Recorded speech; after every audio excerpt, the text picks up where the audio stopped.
So the options for the King of England in the 1600s and 1700s are pretty much the same ones for President Obama and the Congress of the United States today.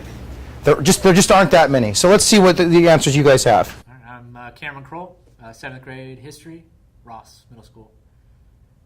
And I am Jeff Welch. I teach 8th grade U.S. history in Ross Middle School. It does what PowerPoint does, but does things that PowerPoint can't do. And the primary thing is it adds interactive elements to a presentation. So the students are asked to do things rather than just copy notes down, which I'm not even having the kids do anymore.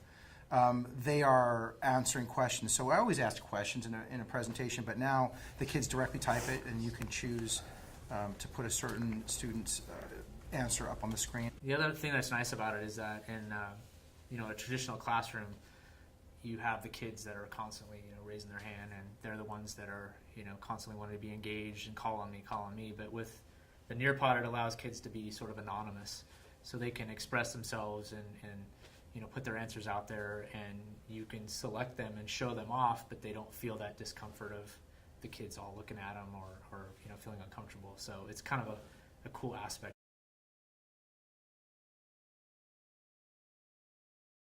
So you can do a multiple choice question where there's an exact right answer. You can do what has become my favorite is just a straight up open-ended response. You just ask a question, the kids type an answer.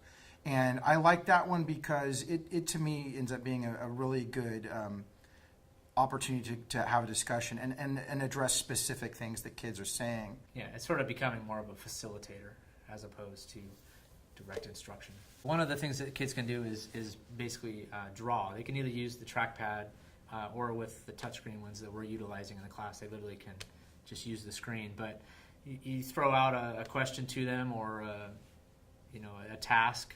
For example, today we had to take a Roman achievement, and I just gave them 2 minutes. They had to draw it to the best of their ability and label what it was, and then I can show, again, some of those that, kind of highlight the class and share with the rest of them. You make a PowerPoint and it has the different slides on it. You drop that PowerPoint in, just drag and drop it right onto to Nearpod, and then it separates it up into the different slides from your PowerPoint. You can delete a slide you don't really want after all. You can add things in. And then, of course, what makes Nearpod really good is then you add the interactive elements. And the general sense of the kids, they're way more interested in a Nearpod lesson than they would be in a PowerPoint or other traditional kind of presentation. Yeah, they're engaged in the learning versus right. Just copy. But if kids think they're playing when they're really learning, this is a great way of engaging them. This engagement element, this interactive element, back and forth between the class and each other. I mean, this makes them feel like they're part of something versus they're just there.